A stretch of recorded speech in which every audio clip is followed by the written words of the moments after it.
صلی علی رسولہ الکریم اما بعد فاعوذ باللہ من الشیطان الرجیم بسم اللہ الرحمن الرحیم والذین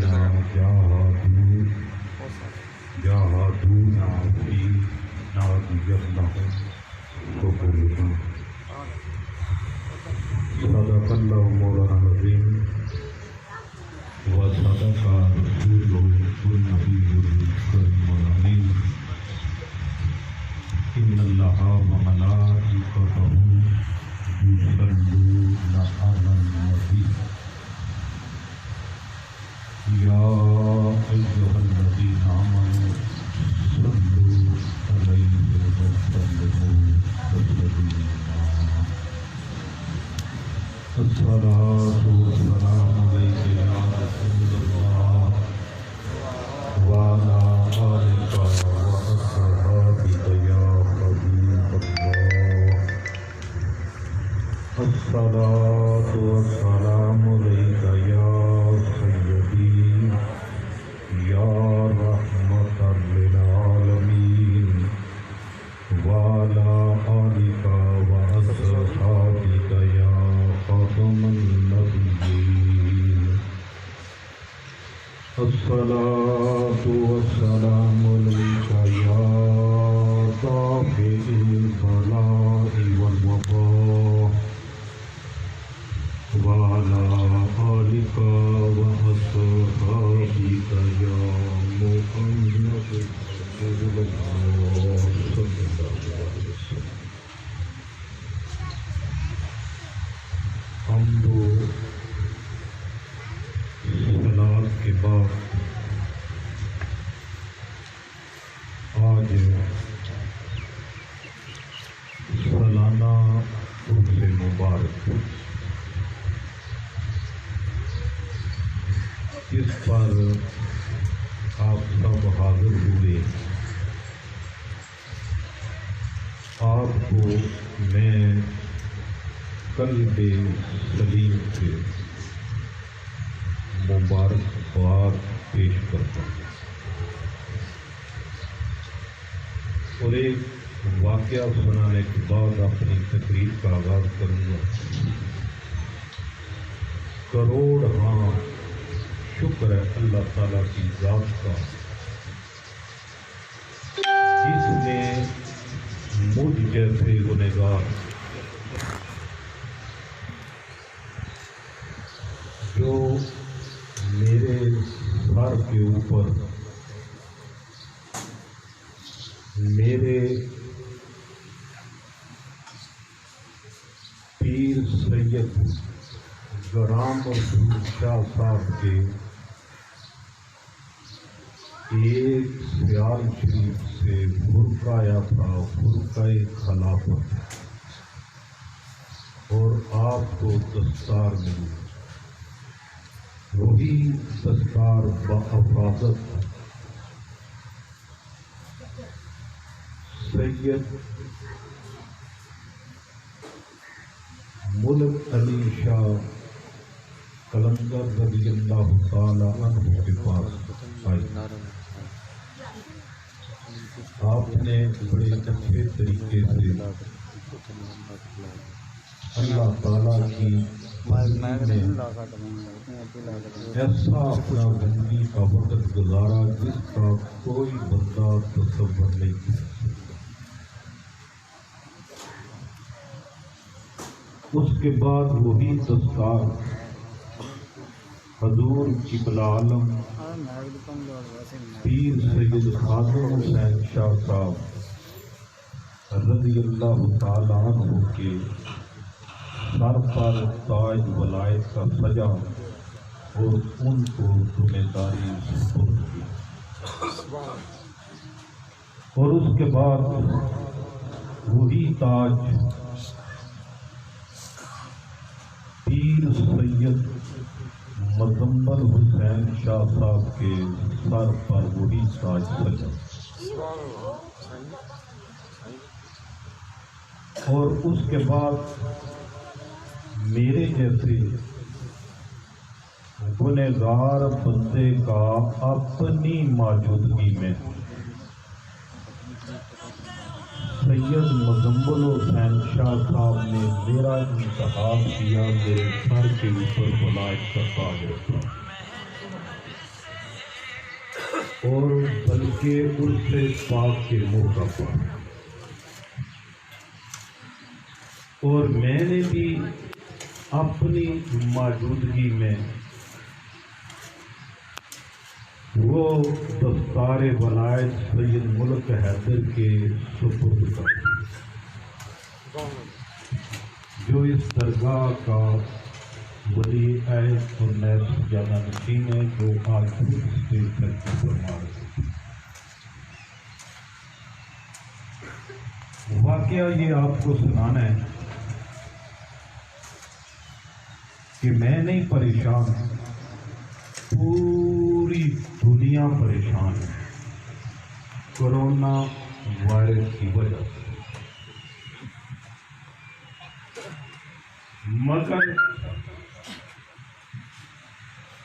عرس کینسل کیے، عرس ڈیلے کیے، ہم نے کہا کہ تو آئے یا نہ آئے، ہم اس طرح تو لوگوں کو اطلاع تو نہیں کی، اشتہار تو نہیں کیا، میری طرف سے کوئی اشتہار سب سے پہلے کوٹلے سے اشتہار شائع ہوا، ملک سلیمان نے کیا، پھر لوگوں نے کچھ میرے ساتھ رابطے بھی کرنے شروع کر دیے، مگر میں نے کہا کہ اگر آپ آ سکتے ہیں تو بے شک آ جائیں، ہمیں آپ جاننے جو ہے، مگر عرس جو ہے وہ ہم محفل ضرور کرنا۔ وہ میرا نظریہ یہ تھا، جس وقت ہم اپنے گھر میں گھومتے رہتے ہیں، کہ جس وقت ہمارے یہ عرس کے دوران بھی کورونا کا اسی طرح روج تھا، ابھی بھی روج ہے، تو ہمارے دماغ میں ہماری رہنمائی کی خواجہ شمس العارفین کے پیر و مرشد خواجہ شاہ سلیمان توسوی کیسے کی کہ ایک دفعہ کا ذکر ہے کہ خواجہ شاہ سلیمان توسوی عرس پاک شروع تھا اور آپ کی بیٹی کا وصال، آپ محفل میں تھے، کسی نے آپ کی کان میں عرض کی کہ حضور آپ کی صاحبزادی کا وصال ہو گیا، آپ نے فرمایا کہ یہ جو مجھے خواجہ نور محمد محاربی نے ایک ذمہ داری سونپی ہے، کسی کے کان میں باز نہ ڈالنا اور اسے ایک کمرے میں رکھ کے تالا لگا دو، اور کسی کے کان میں یہ آواز نہ پڑے کہ حضور کی صاحبزادی کا وصال ہو۔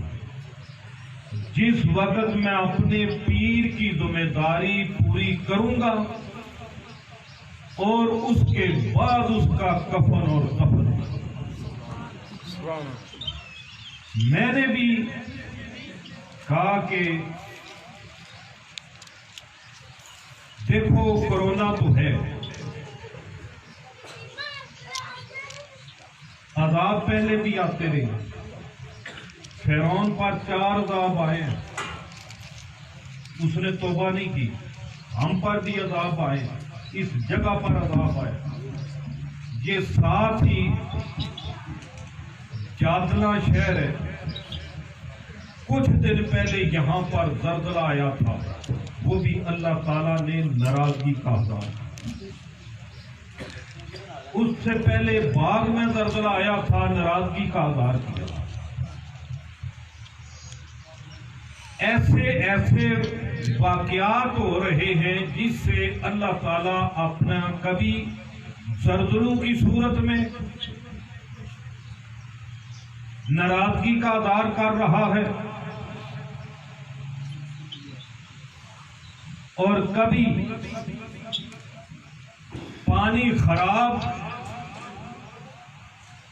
اس میں جراثیم پیدا کر کے ناراضگی کا اظہار کر رہا ہے کہ امت محمدیہ توبہ کی طرف ہے۔ تو توبہ کا جو صورت رب کائنات نے بتائی ہے، جو علماء کرام نے بتائی ہے، جو رسول اللہ نے بتائی ہے، وہ یہی ہے کہ اجتماع کی صورت میں دعا کرو۔ دیکھو نا، جس وقت بارش نہ ہو تو پھر ہم کیا کرتے ہیں؟ اکیلے نکلتے ہیں یا ویران جگہ پر دھوپ میں نکل جاتے ہیں تو وہاں پر نفل پڑھتے ہیں، بارش ہو جاتی وہاں پر جا کے توبہ کرتے ہیں۔ اس لیے کہ مجھے اللہ تعالیٰ نے یہ خاص فضل فرمایا، میرے دل کو قائم رکھا، زندہ رکھا، اپنے پیر کی محبت میں رکھا اور ان کی عطایت میں رکھا، جو ذمہ داری تھی وہ پوری کرنے کی توفیق عطا۔ بے شک وہ رون کے نہیں ہیں، وہ رون کے تو اسی وقت ہوں گی جب خدا راضی ہو۔ پچھلی دفعہ ہم انشاءاللہ تعالیٰ اسی طرح سے شادی منائیں گے۔ یہ کب سے اسلام جو ہے پیچھے پیچھے جا رہا ہے۔ میں پہلے آپ کی خدمت میں تقریر یہ میں واقعہ سنانا تھا جس نے مجھے قائم کیا۔ ویسے بھی میں اتنی کمزور دل کا آدمی نہیں ہوں، وہ تو آپ نے فیض آباد میں دیکھا ہوا ہے شیلنگ ہوتے ہوئے،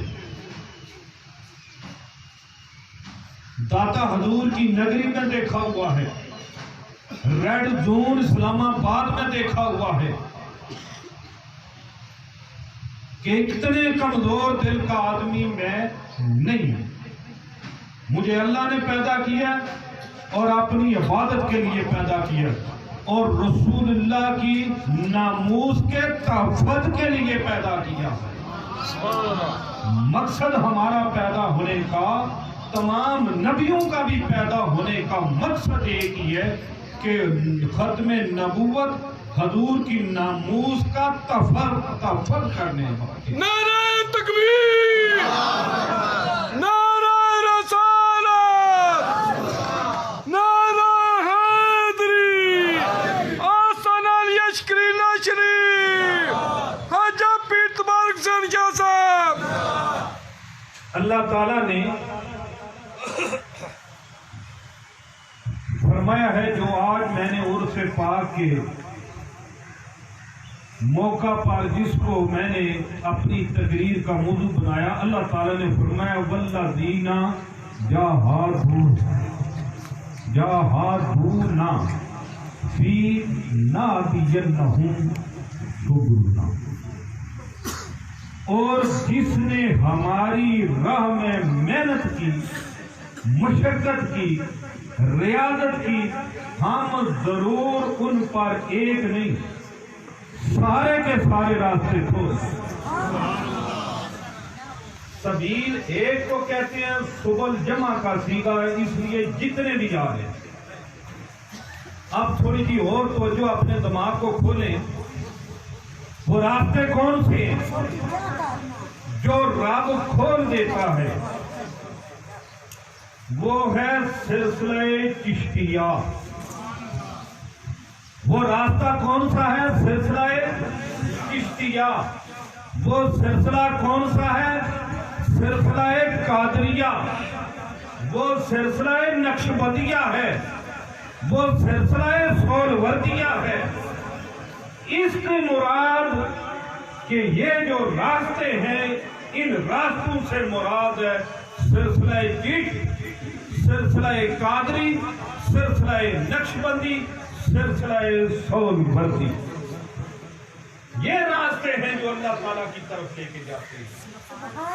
یہ لوگ ہیں جنہوں نے محنتیں کی ہیں، مشقتیں کی ہیں، ریاضتیں کی ہیں۔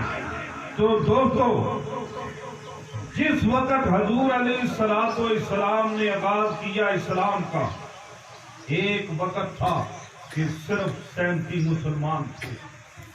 جس وقت مکہ شریف کو چھوڑا اور جو پہلی جنگ لڑی اس میں 313 تھے، 313 تھے۔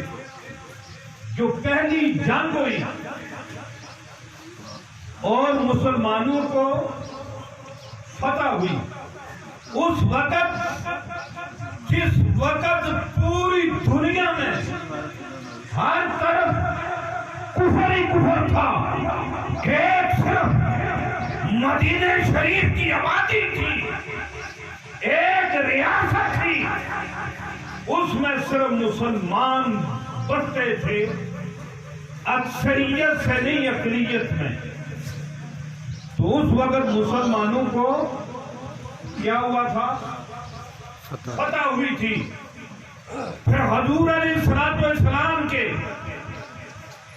اس دور میں جو آپ نے دور گزارا ہے نبوت کا ظاہری صورت میں، وہ 13 سال ہیں مکہ شریف کے اور 10 سال ہیں مدینہ شریف کے، تو 40 سال اس وقت آپ کی عمر تھی۔ تو جس وقت آپ مدینے میں آئے، ریاست مدینہ کی بنیاد رکھی، آپ نے جہاد کیا، جہاد کرتے کرتے جو ہمارے ازلی دشمن ہیں، جن کا اللہ نے بھی واضح طور پر فرمایا کہ یہ جو یہود و نصارہ ہیں تمہارے دوست نہیں ہو سکتے، وہ بھی، یہ میں اتنی لمبی ڈیٹیل میں نہیں جاتا کیونکہ ورنہ تو یہ تو جس طرح ان کے ساتھ آپ نے معاہدے کیے تھے، انہیں جھکایا تھا، وہی، حالانکہ وہ حضور کی ہجرت سے پہلے انتخاب ہو چکا تھا۔ عبداللہ ابن ابی کا جو منافقین تھا، رئیس منافقین، اس کو سردار بنانا تھا انہوں نے، اور جب حضور گئے تو اس کو کینسل کر کے حضور نے ایسا مطلب طریقہ اختیار کیا کہ حضور علیہ السلام کو پھر انہوں نے سب نے صدر مان لیا، وہ اپنا بادشاہ مان لیا، سربراہ مان لیا۔ تو دوستو، آپ نے کسی پر سختی نہیں کی۔ جس وقت رسول اللہ صلی اللہ علیہ وسلم نے اس اسلام کو پھیلایا اور فتح ہوتی گئی، پھر حضور کا وصال ہوا، پھر ان کی جگہ اس جہاد کے لیے، اس اسلام کو پھیلانے کے لیے حضرت ابو بکر صدیق نے علم کو بلند کر دیا، انہوں نے یہ کام شروع کر دیا۔ ان کے پاس یہ ذمہ داری آ گئی اور انہوں نے بھی اپنی جان کی پرواہ نہ کی، اور کوئی رات آرام سے نہ سوئے، اگر سوئے ہیں تو اسلام کی فکر میں سوئے ہیں، اگر دن گزارا ہے اسلام کے پھیلانے کی فکر میں گزارا ہے۔ تو جس وقت ان کا وصال ہوا، پھر حضرت عمر فاروق نے وہ علم اٹھا لیا۔ حضرت عمر فاروق نے جس وقت تبلیغ کرتے کرتے اتنا وسیع حلقہ کر دیا، اتنی بڑی ریاست بن گئی، کافی سارے ملک اسلام قبول کر کے، اور جس وقت آپ کا وصال ہوا پھر حضرت عثمان غنی آ گئے۔ سبحان اللہ۔ پھر حضرت عثمان غنی نے بھی اسی طرح محنت کی، اسلام کی خدمت کی، اسلام کو پھیلانے کی کوشش کرتے رہے، ان کا بھی خاتمہ اسی پر ہوا۔ اور ان کے بعد مولا علی مشکل کشا شیر خدا کرم اللہ وجہ الکریم نے بیڑا اٹھا لیا، اور اس کے بعد آج جو میں آپ کو پیغام دینا چاہتا ہوں کہ یہ سلسلہ چلتا چلتا اسلام بڑھتا بڑھتا پوری دنیا میں اور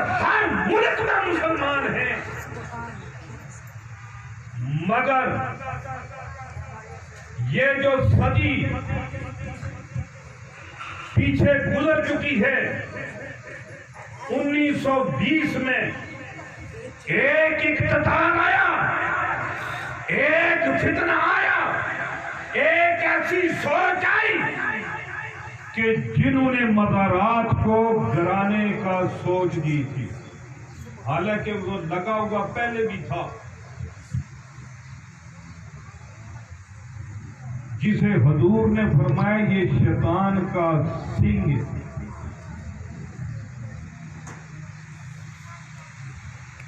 جس کے نام پر وہابی بولے جاتے ہیں، عبد الوہاب نجدی، مگر اس کی کوشش کامیاب ہوئی۔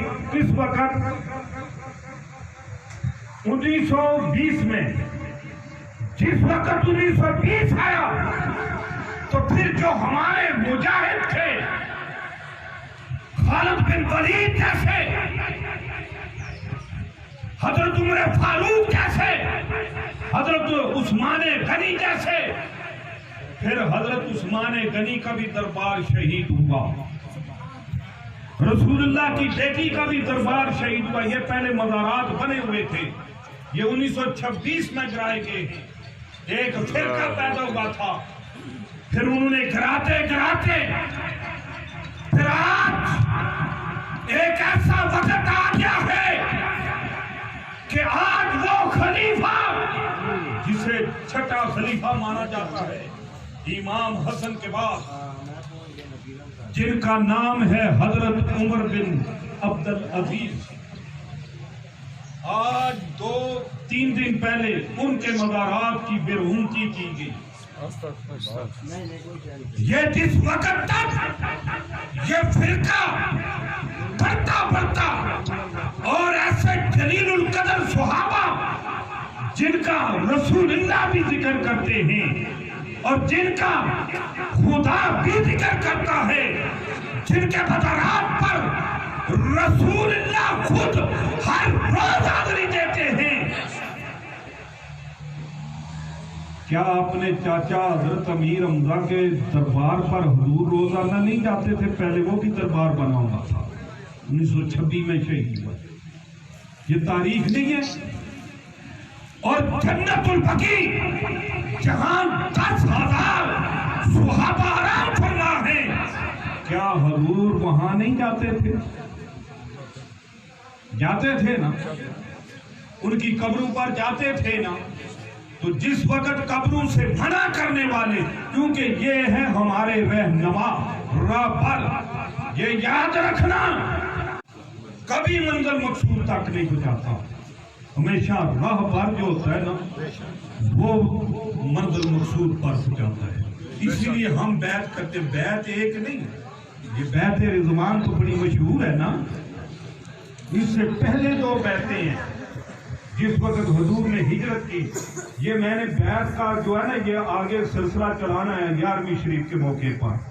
بیعت کہتے کسے ہیں؟ بیعت ہوئی کیوں؟ ایک بیعت عقبہ اولا ہے اور یہ مکے میں ہوئی تھی، اور دوسری بیعت عقبہ ثانیہ ہے، یہ بھی مکے میں ہوئی ہے، اور تیسری بیعت رضوان ہے جو عدیبیہ کے ایک کنویں کا نام ہے، صلح عدیبیہ جسے کہتے ہیں، وہاں پر 1400 صحابہ نے بیعت کی تھی، اور بیعت عقبہ ثانیہ ہے جو جس میں 70 صحابہ نے بیعت کی تھی، پہلے اسلام قبول کیا پھر بیعت کی، اور بیعت کی وہ شرطیں بتائیں گے بیعت کیوں کی، اور اس میں پہلا خطبہ جو دیا تھا کہ آپ جو بیعت کر رہے ہیں پہلے سوچ لیں پھر بیعت کرنا۔ وہ حضور علیہ السلام کے چچا تھے حضرت عباس، حالانکہ اس وقت وہ ایمان بھی نہیں لائے تھے۔ تو دوستو یہ کون پہنچاتا ہے راستے پر؟ منزل پر راستہ نہیں پہنچاتا، کون پہنچاتا ہے؟ راہبر۔ میں نہیں کہتا، یہ خدا فرماتا ہے۔ کہاں فرماتا ہے؟ قرآن پاک میں فرماتا ہے۔ سبحان اللہ۔ بتائیے مجھے کہ ایک لشکر کا رہبر تھا فرعون، اور دوسرے لشکر کا کون تھا؟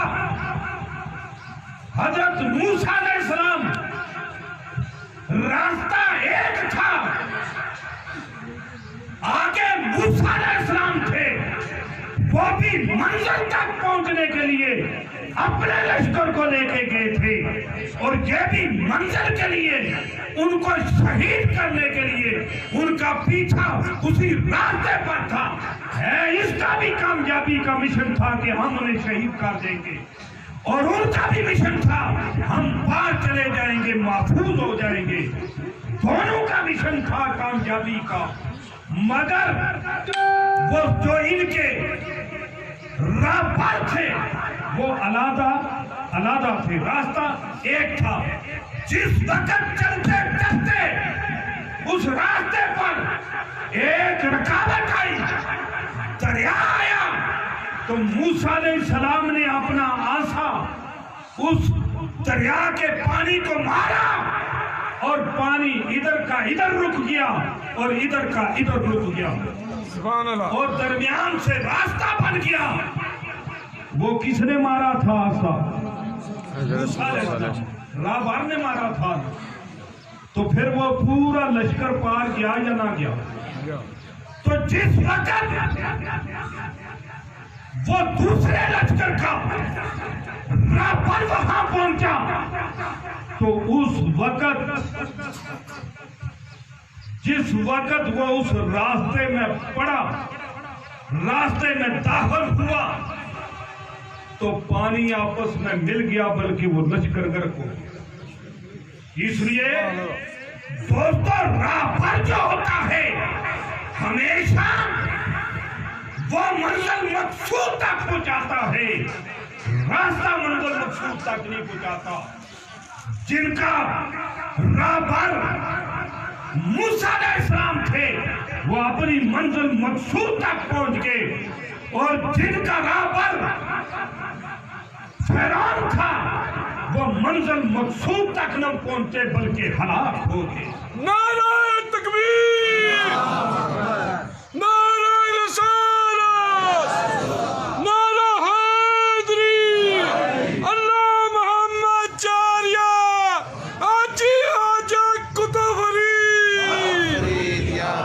تو دوستو، ہمارے رہبر ہیں حضرت صدیق اکبر، ہمارے رہبر ہیں حضرت فاروق اعظم، اور ہمارے رہبر ہیں حضرت عثمان غنی، ہمارے رہبر ہیں رہنما مولا علی ہیں، ہمارے رہنما تمام صحابہ ہیں۔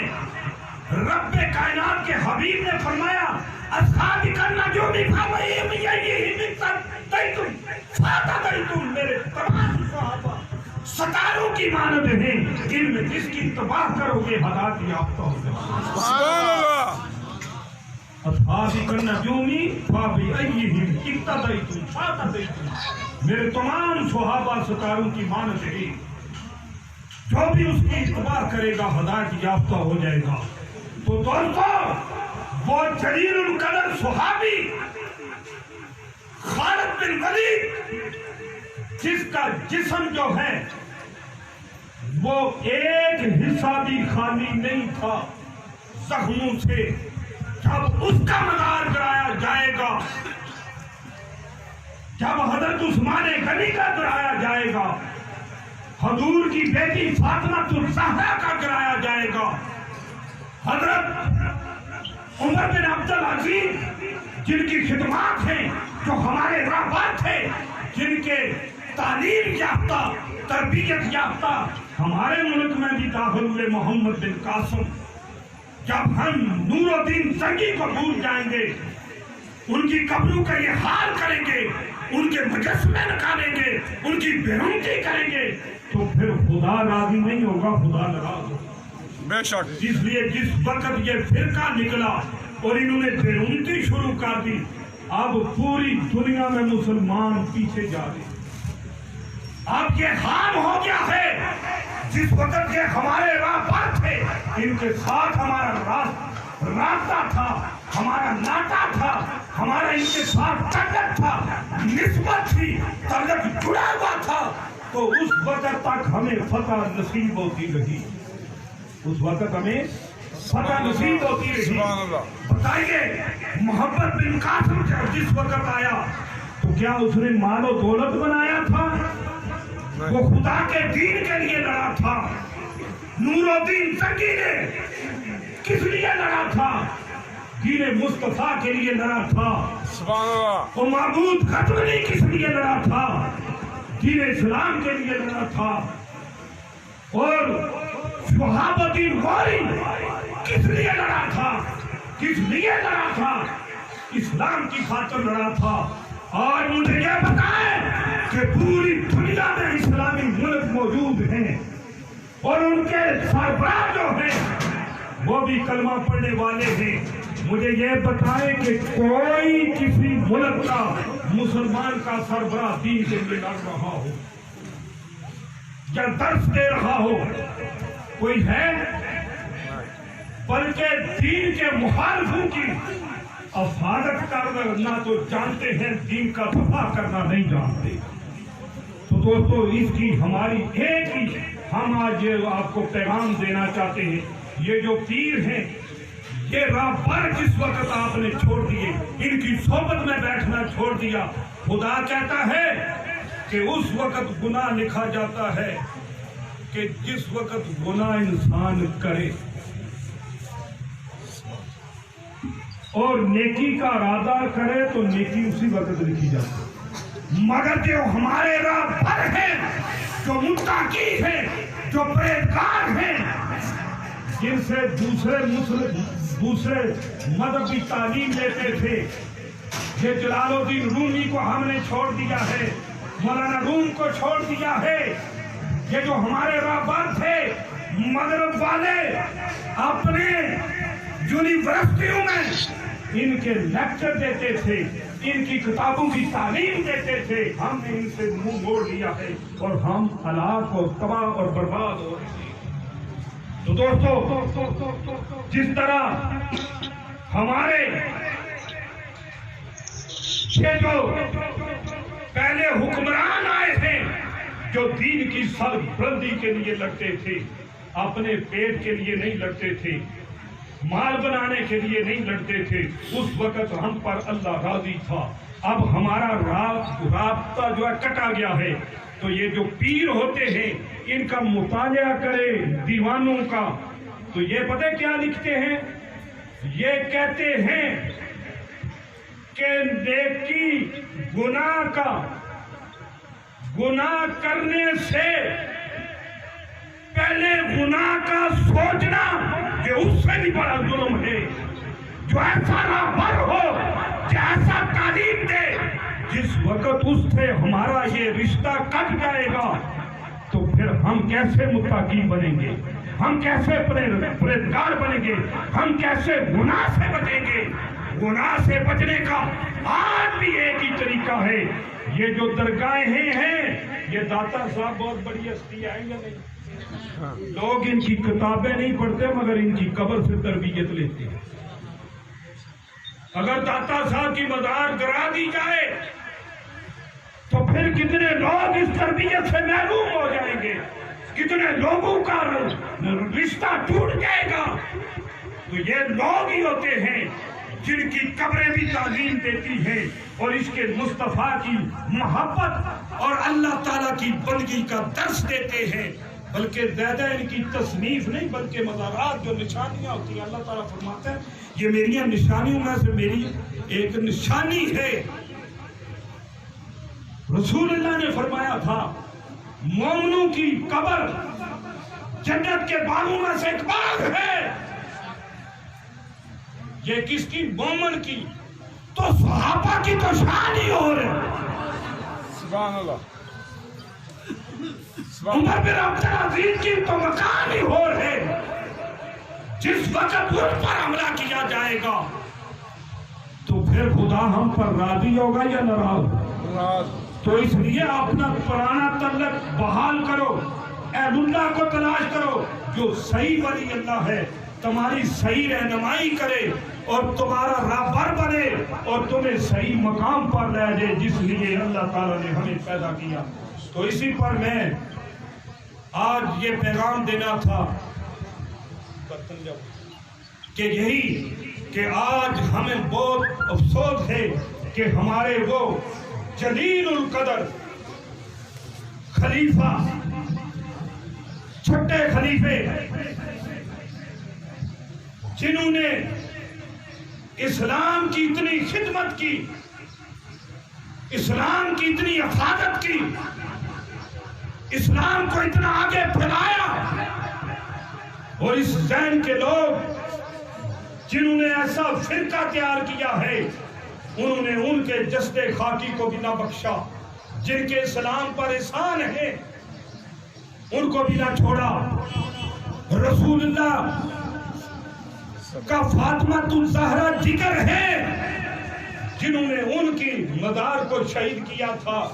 کیا رسول اللہ راضی ہیں یا امام حسن کا مزار شہید کیا تو کیا رسول اللہ راضی ہیں؟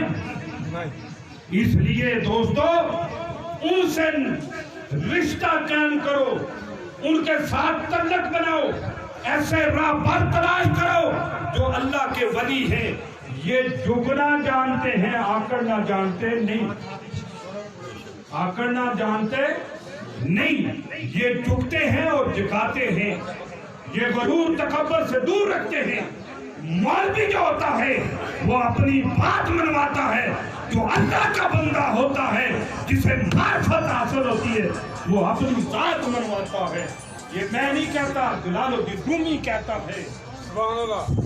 تو دوستو یہ ان کے ساتھ آپ جس وقت تک تعلق بنائے رکھو گے، جوڑے رکھو گے تو فلاح پاؤ جاؤ گے، گمراہ نہیں ہوگے. اپنے وہ لیڈر جنہوں نے اسلام پھیلایا ہے ان کے گستاخ نہیں بنو گے بلکہ ان کے عاشق بنو گے، ان کے راستے پر چلو گے اور رب فرماتا ہے ہدایت یافتہ ہو جاؤ گے. ہاں ایک بات میں ضرور کرنا چاہتا ہوں، سید یہ غور سے سننا، سید ملک حیدر نے ایک لفظ فرمایا ہے دوران تقریر، کیونکہ یہ عام مسئلہ ہے تو ہر مسلک کے لوگ بیٹھے ہوئے ہیں، بے شک کیوں نہیں جائیں، کیونکہ عرس تو ہو رہا ہے باہر اس طرح نہیں ہو رہا جس طرح پہلے جون ہوتا تھا کورونا کی وجہ سے. تو آپ نے دوران گفتگو فرمایا کہ جو حضور کے علم غیب پر اعتراض کرے وہ کافر ہو جاتا ہے. یہ واقعی بات سے اس میں کوئی شک نہیں. اگر یہ قرآن پاک سے ثابت ہو جائے کسی اور کتاب کی دلیل کی کوئی ضرورت تھی تو دوستو پھر سنیے، حضور علیہ السلام کے علم غیب ہاں مجھ پر کرو، کسی صحابی پر کر دو، کوئی عرض نہیں، مگر رسول اللہ پر اعتراض کرنے سے انسان واقعی کافر ہو. کس طرح کہ یہ حضور کے علم غیب کا انکار کرنا اللہ کا انکار بن جاتا ہے. یہ بتائیں کہ اللہ کا انکار بندہ کرے تو مسلمان رہ جاتا ہے. پھر یہ مجھے بتائیں کسی نے اللہ کو دیکھا ہوا ہے؟ دیکھا ہوا ہے؟ نہیں نہ دیکھا ہوا. کس کے کہنے پر مانے؟ حضور کے کہنے پر. کس کے کہنے پر؟ حضور کے کہنے پر. حضور نے فرمایا ہے کہ اللہ ایک ہے، تو ہم نے حضور کے کہنے پر ایک مان لیا. جس طرح ادھر سے کوئی آدمی کھڑا ہو جائے، جس طرح ثنا خان کا وہی میرے بھی پیر ہیں، ان کا نام آیا جھوم گیا، اٹھ کے نعرے لگانے شروع کر دیے. اگر اسی طرح کوئی دیوانہ یہاں میرا بھی بیٹھا ہو تو وہ کہے کہ میں نے پوری دنیا پھر چکا ہوں مگر مجھے تبارک شاہ جیسا پیر کوئی نہیں ملا. یہ دعویٰ کوئی کاٹے تو ہزاروں لوگ اٹھ کے کھڑے ہو جائیں گے کہ تو نے انڈیا کی سرچ کی ہے، اگر ان سے کوئی بہتر ہوا تو پھر پاکستان پورے کی سرچ کی ہوئی ہے، پورے پاکستان کو دیکھا ہوا ہے، اگر وہاں ہوا کسی صوبے میں تو پھر، اگر انگلینڈ میں ہوا تو پھر، اگر سعودیہ میں ہوا تو پھر، اگر ترکی میں ہوا تو پھر، اگر فرانس میں ہوا تو پھر، یہ تو آپ کہہ سکتے ہو، کیونکہ جتنا بڑا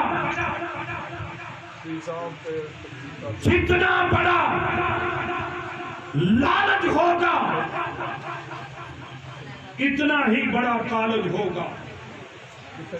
تو اس لیے اعتراض ہو سکتا ہے کہ تو اپنے پیر کا دعویٰ کر رہا ہے، مجھے بتا اگر اور کسی جگہ پر ہوا تو پھر تو مجھے بتائیں کہ یہ کس نے کہا تھا کہ خدا ایک ہے؟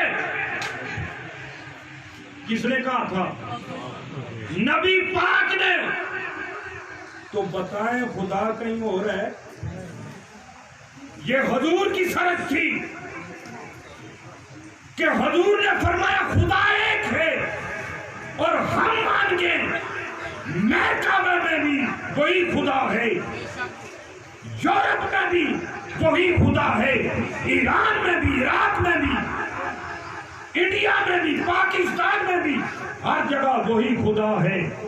یہ غیب کی خبر کس نے دی کہ خدا ایک ہے؟ مصطفیٰ نے دی تھی. اگر تو کہیں کہ ہم نے یہ قرآن پاک سے لیا ہے، کہاں سے لیا ہے؟ قرآن پاک سے. کہاں سے بھائی؟ قل هو اللہ احد اللہ الصمد لم یلد ولم یولد ولم یکن لہ کفوا احد. پھر ہم یہ سوال کریں گے کہ مجھے یہ بتا کہ قرآن پاک کس کے منہ سے نکلا ہے؟ سبحان اللہ، اللہ اللہ اللہ. ہمیں یہ بتا کہ قرآن پاک کس کے منہ سے نکلا ہے. یہ تو مصطفیٰ نے ہی بتایا ہے. سبحان اللہ. تو اس لیے حضور پر اعتراض کرنا اللہ کا ایک ہونے کا اعتراض بنتا ہے. جو پردے کے پیچھے کہتے ہیں کہ رسول اللہ نہیں جانتے، پھر انہیں پردے کے پیچھے کسی اور خدا کو خدا بھی ماننا پڑے گا. یہ حضور کا فرمان ہے کہ خدا ایک ہے. مجھے یہ بتائیں کہ حضور کو معراج ہوا معراج؟ تو بیت المقدس میں تمام انبیاء اکٹھے ہوئے کہ نہیں؟ کیا اللہ نے کوئی نیوز چلائی تھی میں نے اپنے حبیب کو معراج کرانا ہے؟ کوئی نیوز چلی تھی؟ اخبار میں آیا تھا؟ کوئی فلیکس لگی تھی؟ کوئی وال چاکم ہوا تھا؟ نہیں نہ ہوا. تو انبیاء جو قبروں کے اندر تھے وہ کیسے جان گئے؟ وہ کیسے جان گئے کہ مصطفیٰ نے کو معراج ہونا ہے، انہوں نے بیت المقدس میں آنا ہے؟ اگر وہ نبی قبروں کے اندر ان میں غیب جان دیتے ہیں تو یہ تو ان کا بھی نبی ہے. سبحان اللہ، اللہ اللہ. وہ نبی جن کے یہ نبی ہے، یہ اعلیٰ نبی، اور ان سے جو کم، جو درجے کے لحاظ سے، مقام کے لحاظ سے ان سے کم ہیں، اگر وہ علم غیب رکھتے ہیں تو پھر ان کا آقا کیوں نہیں رکھتا؟ سبحان اللہ. تو پھر قبر کے اندر رکھنا مشکل ہو رہا ہے، باہر علم رکھنا اور بات ہے. تو دوستو اس لیے حضور کا انکار جو ہے علم غیب کا، یہ خدا کا ایک ہونے کا انکار بن جاتا ہے. جو خدا کا انکار کرے وہ کافر. وما علینا الا البلاغ.